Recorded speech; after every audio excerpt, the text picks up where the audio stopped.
Jail में बंद आम आदमी पार्टी के नेता मनीष सिसोदिया का अपराध क्या है?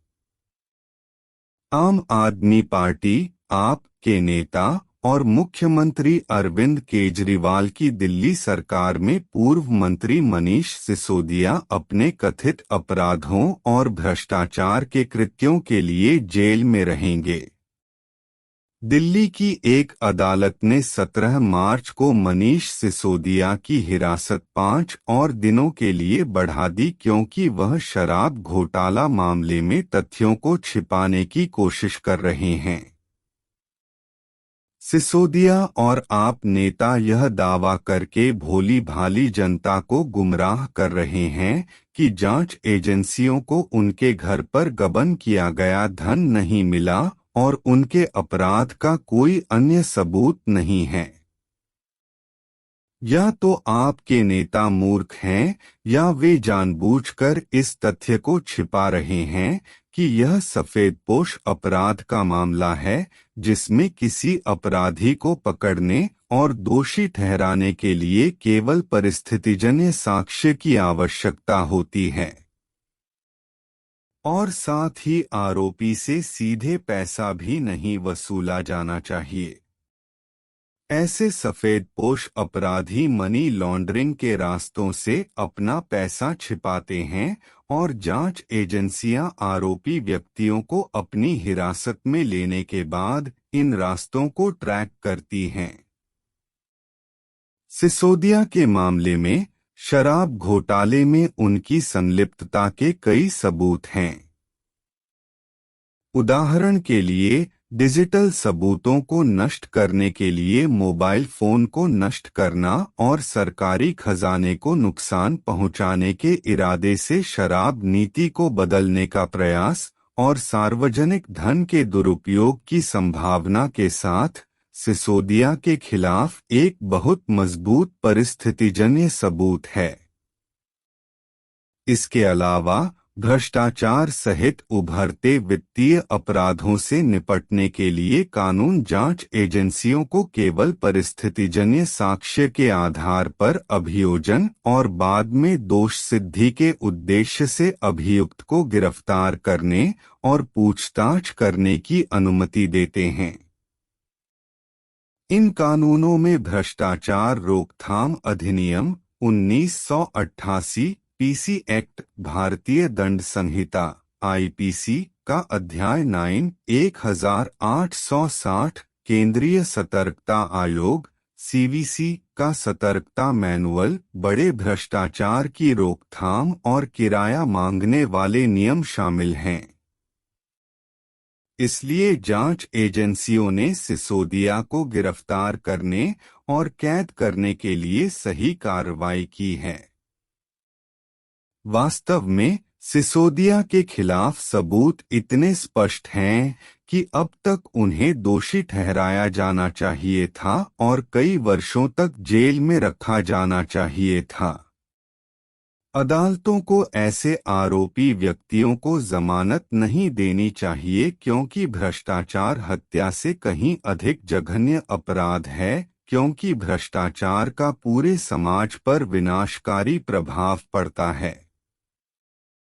इसके बजाय अदालतों को गिरफ्तार व्यक्तियों को हिरासत में यातना देने की अनुमति देनी चाहिए ताकि चोरी किए गए धन को उनसे बरामद किया जा सके।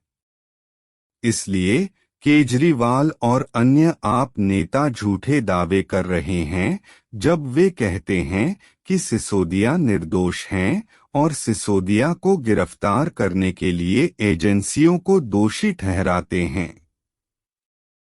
केजरीवाल सरकार की बर्खास्तगी। जैसा कि यह आरोप लगाया गया है कि केजरीवाल और अन्य आप राजनेता भी दिल्ली में बड़े पैमाने पर भ्रष्टाचार के घोटालों में शामिल हैं, विपक्षी दल केजरीवाल के इस्तीफे और उनकी सरकार को बर्खास्त करने की मांग कर रहे हैं। दिल्ली में विपक्षी दल भारतीय जनता पार्टी, भाजपा और कांग्रेस केजरीवाल के इस्तीफे की मांग को लेकर आक्रामक अभियान चला रहे हैं। क्योंकि उनका दावा है कि दिल्ली में हो रहे सभी घोटालों में केजरीवाल सरगना हैं। 17 मार्च को दिल्ली विधानसभा में भाजपा विधायकों ने केजरीवाल सरकार में भ्रष्टाचार का मुद्दा उठाया था और उनके इस्तीफे और उनकी सरकार को बर्खास्त करने की मांग की थी। जैसा कि भारत की भ्रष्टाचार की राजधानी बन चुकी दिल्ली में राजनीतिक उथल-पुथल तेजी से बढ़ रही है, उम्मीद है कि केजरीवाल सरकार को जल्द ही बर्खास्त कर दिया जाएगा ताकि लोग भ्रष्टाचार मुक्त वातावरण में रह सकें। भारत के संविधान के अनुच्छेद 356 के तहत यदि कोई राज्य सरकार संवैधानिक प्रावधानों के अनुसार काम नहीं कर रही है तो केंद्र सरकार सरकार को बर्खास्त कर सकती है और राज्य शासन का नियंत्रण ले सकती है। ऐसे में केंद्र सरकार द्वारा नियुक्त राज्यपाल राज्य का अनन्य प्रशासनिक प्रमुख बन जाता है। इससे पहले 10 मार्च को अदालत ने सिसोदिया को 17 मार्च तक हिरासत में भेज दिया था क्योंकि उन्हें दिल्ली में शराब घोटाले से संबंधित धन शोधन के एक मामले में प्रवर्तन निदेशालय ने गिरफ्तार किया है। अदालत इसी शराब घोटाला मामले में सिसोदिया की जमानत याचिका पर 21 मार्च को सुनवाई करेगी जिसकी जांच केंद्रीय जांच ब्यूरो सीबीआई कर रही है। सिसोदिया को सीबीआई ने दिल्ली में बड़े पैमाने पर शराब घोटाला मामले में पूछताछ के लिए 26 फरवरी को गिरफ्तार किया था। सीबीआई ने 26 फरवरी को जारी एक बयान में कहा कि सिसोदिया को इसलिए गिरफ्तार किया गया क्योंकि उन्होंने गोलमोल जवाब दिए और सबूतों से आमना सामना कराए जाने के बावजूद जांच में सहयोग नहीं किया। रिपोर्टों से पता चलता है कि सिसोदिया को 27 फरवरी को एक अदालत में पेश किया गया था और अदालत ने उनसे आगे की पूछताछ के लिए सीबीआई को 5 दिन की हिरासत दी थी ताकि आपराधिक नेटवर्क में अन्य अपराधियों को भी पकड़ा जा सके, दोषी ठहराया जा सके और जेल भेजा जा सके। यह संभावना है कि जल्द ही केजरीवाल सहित अन्य आप राजनेताओं को विभिन्न अपराधों और भ्रष्टाचार के कृत्यों के लिए जेल हो सकती है जो वे गुप्त रूप से कर सकते हैं। दरअसल केजरीवाल सरकार के तहत दिल्ली भारत की भ्रष्टाचार की राजधानी बन गई है। इसी तरह पंजाब में सीएम भगवंत मान के नेतृत्व में आप नेताओं को गिरफ्तार किया जा सकता है और जेल भेजा जा सकता है क्योंकि सिसोदिया की संदिग्ध दिल्ली शराब नीति पंजाब में भी लागू की जा रही है। शिरोमणि अकाली दल के अध्यक्ष सुखबीर सिंह बादल ने पंजाब के राज्यपाल से राज्य की आप सरकार द्वारा किए गए 500 करोड़ रुपए के कथित शराब नीति घोटाले की जांच कराने का आग्रह किया है। आम आदमी पार्टी के राजनेताओं को जेल। शराब कांड के मुख्य आरोपी सिसोदिया बेशर्मी से 26 फरवरी को आप समर्थकों की भीड़ के साथ सीबीआई कार्यालय तक जुलूस में गए थे, जिन्होंने उनके पक्ष में नारे लगाए जैसे कि वह किसी प्रतियोगिता में चैंपियन हो। नाटकीय तरीके से सिसोदिया दिल्ली में महात्मा गांधी को समर्पित एक स्मारक राजघाट भी गए ताकि यह दिखाया जा सके कि वह महात्मा गांधी के सच्चे रास्ते पर चलते हैं और वह इस मामले में निर्दोष हैं। अपनी बेगुनाही का सबूत दिखाने के बजाय सिसोदिया और आप में उनके सहयोगी शराब घोटाले और अन्य घोटालों की जांच कर रही जांच एजेंसियों को गुमराह करने के लिए हर तरह के कपटपूर्ण हथकंडे अपना रहे हैं। हैरानी की बात यह है कि कि सिसोदिया ने यह भी कहा कि उन्हें जेल जाने का डर नहीं है, क्योंकि वह जानते हैं कि जेल उन शीर्ष राजनेताओं को सभी प्रकार की शानदार सुविधाएं प्रदान करती हैं जो अपने अपराध और भ्रष्टाचार के मामलों के लिए कैद हैं। जेल में बंद आपके एक अन्य नेता सत्येंद्र जैन जेल की कोठरी के अंदर पूरे शरीर की मालिश सहित वीआईपी सुविधाओं का आनंद ले रहे हैं। जैन को धनशोधन के एक गंभीर मामले में कथित संलिप्तता के लिए पिछले साल जेल भेजा गया था। जाहिर है, सिसोदिया जेल जाने से नहीं डरते क्योंकि जेल आप नेताओं के लिए एक तरह का पिकनिक स्पॉट है। इस बात की भी संभावना है कि रात में जब अन्य कैदी अपनी कोठरियों के अंदर बंद होते हैं, भ्रष्ट राजनेताओं को भ्रष्ट जेल अधिकारियों द्वारा रिहा कर दिया जाता है ताकि वे नाइट लाइफ का आनंद ले सकें और कुछ घंटों के बाद वापस जेल आ सकें। वास्तव में भ्रष्ट राजनेताओं और नौकरशाहों के लिए पारंपरिक कारावास सही सजा नहीं है। इसके बजाय उन्हें ग्वांतानामो बे डिटेंशन कैंप जैसी जेल में कैद किया जाना चाहिए, जो एक अमेरिकी सैन्य जेल है जो कैदियों के साथ कठोर व्यवहार के लिए जाना जाता है। सिसोदिया और आपके झूठे बयान। इससे पहले हिंदी में लिखे ट्वीट में सिसोदिया ने 18 फरवरी को कहा था कि सीबीआई ने उन्हें पूछताछ के लिए तलब किया है। बिना किसी सबूत के उन्होंने अपने ट्वीट में कहा कि कानून प्रवर्तन एजेंसियां उनके गलत काम का कोई सबूत खोजने में विफल रहीं और उन्हें स्कूलों में शिक्षा प्रदान करने से रोका जा रहा है।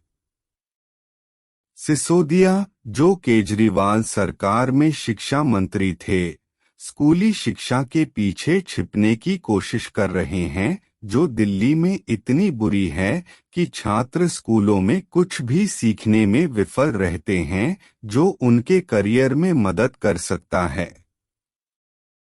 सिसोदिया ने लाखों छात्रों के करियर को बर्बाद कर दिया है क्योंकि वह स्कूलों में गुणवत्तापूर्ण शिक्षा प्रदान करने में विफल रहे हैं। इसी से जुड़े घटनाक्रम में सिसोदिया और जैन, जो दोनों केजरीवाल सरकार में मंत्री थे, उन्होंने 28 फरवरी को अपने पदों से इस्तीफा दे दिया था और केजरीवाल ने उनके इस्तीफे स्वीकार कर लिए थे।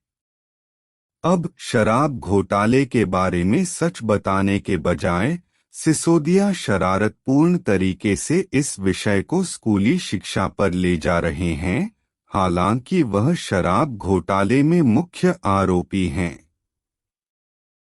जैसा कि आम आदमी पार्टी के अधिकांश राजनेता धोखेबाज हैं, रिपोर्टों से पता चलता है कि जांच एजेंसियों की आंखों में धूल झोंकने के लिए वे स्कूली बच्चों का शोषण कर रहे हैं, जिन्हें शराब घोटाले के आरोपी मनीष सिसोदिया के पक्ष में प्रदर्शन करने के लिए मजबूर किया जा रहा है। सिसोदिया की रिहाई की मांग को लेकर आपके सहयोगियों द्वारा इन मासूम बच्चों को कथित तौर पर वीडियो में आने के लिए मजबूर किया जा रहा है।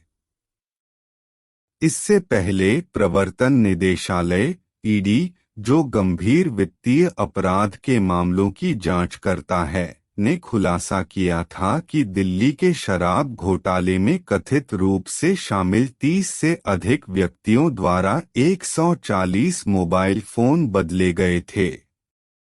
ईडी ने पिछले साल नवंबर में धन शोधन रोकथाम अधिनियम (पीएमएलए) की विशेष अदालत में दावा किया था कि सिसोदिया और आबकारी शराब घोटाले में शामिल अन्य लोगों ने संबंधित अवधि के दौरान डिजिटल साक्ष्य नष्ट करने के इरादे से कुल 140 फोन बदले हैं।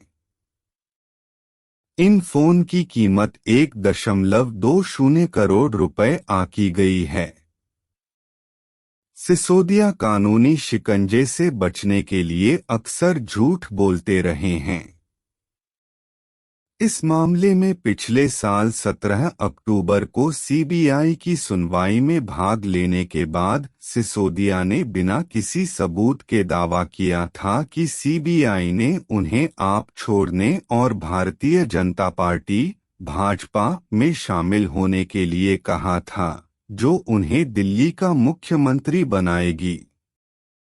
सिसोदिया ने यह भी कहा कि सीबीआई ने स्वीकार किया है कि उनके खिलाफ कोई मामला नहीं है, लेकिन उन्हें उनके सहयोगी सत्येंद्र जैन की तरह परेशान किया जा रहा है, जो मनी लॉन्ड्रिंग के एक मामले में पिछले कई महीनों से जेल में हैं। लेकिन 17 अक्टूबर को जारी एक बयान में सीबीआई ने सिसोदिया के सभी दावों का खंडन किया और कहा कि सिसोदिया से एफआईआर, प्रथम सूचना रिपोर्ट में आरोपों और जांच के दौरान अब तक एकत्र किए गए सबूतों पर सख्ती से पूछताछ की गई थी। सीबीआई ने कहा कि सिसोदिया के बयान की उचित समय पर पुष्टि की जाएगी और जांच की आवश्यकताओं के अनुसार आगे की कार्रवाई की जाएगी। शराब घोटाले का मामला। सिसोदिया के आवास पर 19 अगस्त को सीबीआई के छापों के बाद वह और उनके आप सहयोगी शराब माफिया मिलीभगत मामले में उन्हें बचाने के उद्देश्य से खुलेआम झूठ बोल रहे हैं। दिल्ली के मुख्यमंत्री अरविंद केजरीवाल के कार्यकाल में उपमुख्यमंत्री रहे सिसोदिया पर भ्रष्टाचार, आपराधिक साजिश और सरकारी खातों में हेराफेरी के गंभीर आरोप हैं, जबकि सीबीआई ने एक प्राथमिकी दर्ज की है जिसमें सिसोदिया का नाम इस मामले में 15 आरोपियों की सूची में सबसे ऊपर है। जुलाई 2022 में उपराज्यपाल एलजी विनय सक्सेना, जो दिल्ली के प्रशासनिक प्रमुख हैं, ने सीबीआई से शराब माफिया के साथ सिसोदिया के गुप्त संबंधों की जांच करने के लिए कहा था, जिसके कारण शहर में शराब की दुकानों के लाइसेंस की बिक्री में बड़े पैमाने पर भ्रष्टाचार हुआ था। द न्यू इंडियन एक्सप्रेस में 22 अगस्त को प्रकाशित एक लेख में मामले के विभिन्न पहलुओं के साथ साथ उन आरोपियों के नामों का विवरण दिया गया है जिन्होंने सैकड़ों करोड़ रुपए के अनुमानित भ्रष्टाचार में शामिल आपराधिक शराब नेटवर्क को चलाने के लिए सिसोदिया के साथ कथित तौर पर मिलीभगत की थी। अब दिल्ली शराब घोटाले से संबंधित मीडिया के सवालों का जवाब देने के बजाय, जिसमें सिसोदिया कथित रूप से शामिल हैं, आप सदस्य मामले को दिल्ली स्कूल शिक्षा जैसे असंबंधित मुद्दों की ओर मोड़ने की असफल कोशिश कर रहे हैं, जिसे सिसोदिया संभाल रहे थे। सिसोदिया के शराब घोटाला मामले पर मीडिया से बातचीत में आप प्रवक्ता अनावश्यक रूप से न्यूयॉर्क टाइम्स (NYT) के स्कूल शिक्षा लेख का दिखावा कर रहे थे, जो आपके प्रचार विभाग द्वारा व्यवस्थित विज्ञापन या पेड आर्टिकल की तरह दिखता है। बिना किसी शोध के लेख में सिसोदिया और दिल्ली की स्कूली शिक्षा की झूठी प्रशंसा की गई है, लेकिन लेख में सिसोदिया को शराब माफिया घोटाले में कभी दोषमुक्त नहीं किया गया। अब सिसोदिया और उनके साथी सत्येंद्र जैन को दिल्ली के बाहर कठोर हिरासत शिविर या यातना शिविर में कैद किया जाना चाहिए ताकि वे दिल्ली की तिहाड़ जेल में शानदार व्यवहार का आनंद न ले सकें। इससे भी महत्वपूर्ण बात यह है कि घोटालों में गबन किए गए सभी धन, संभवतः सैकड़ों करोड़ रुपए, भारी ब्याज के साथ उनसे वसूल किए जाने चाहिए और उन्हें जेल की सजा के बाद किसी भी सार्वजनिक कार्यालय में काम करने की अनुमति नहीं दी जानी चाहिए।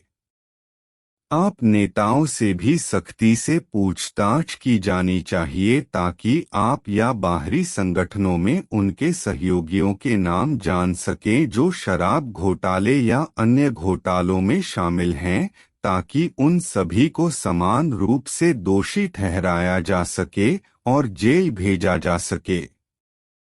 अगर सिसोदिया या जैन ने यह खुलासा किया कि केजरीवाल गुप्त रूप से इस अपराध उद्यम का नेतृत्व कर रहे हैं, तो केजरीवाल उन्हें छोड़ देंगे क्योंकि उन्होंने सिसोदिया के परिवार को अपने सरकारी आवास से बाहर निकालने का आदेश दिया है। उस स्थिति में संभावना है कि सिसोदिया और जैन खुद को अवैध रूप से बरी करने के लिए बीजेपी से हाथ मिला लेंगे। इस कहानी की पटकथा और निर्माण राकेश रमन ने किया है, जो एक राष्ट्रीय पुरस्कार विजेता पत्रकार और मानवतावादी संगठन आरएमएन फाउंडेशन के संस्थापक हैं। आजकल वह कई समाचार साइटों पर अपनी वैश्विक समाचार सेवाएं चला रहे हैं, जो राजनीति, व्यवसाय, प्रौद्योगिकी, मनोरंजन और शिक्षा जैसे विषयों को कवर करते हैं। इससे पहले वह द फाइनेंशियल एक्सप्रेस के लिए नियमित रूप से एक विशेष संपादन पृष्ठ कॉलम लिख रहे थे, जो द इंडियन एक्सप्रेस समूह का एक दैनिक व्यावसायिक समाचार पत्र है। वह संयुक्त राष्ट्र औद्योगिक विकास संगठन यूनेडो के माध्यम से डिजिटल मीडिया विशेषज्ञ के रूप में संयुक्त राष्ट्र यूएन के साथ भी जुड़े थे, ताकि व्यवसायों को ब्रांड मार्केटिंग और व्यवसाय विकास के लिए प्रौद्योगिकी का उपयोग करने में मदद मिल सके। आप इस वीडियो के तहत दिए गए संबंधित लिंक देख सकते हैं और अधिक जानकारीपूर्ण वीडियो देखने के लिए आरएमएन यूट्यूब चैनल की सदस्यता ले सकते हैं। धन्यवाद।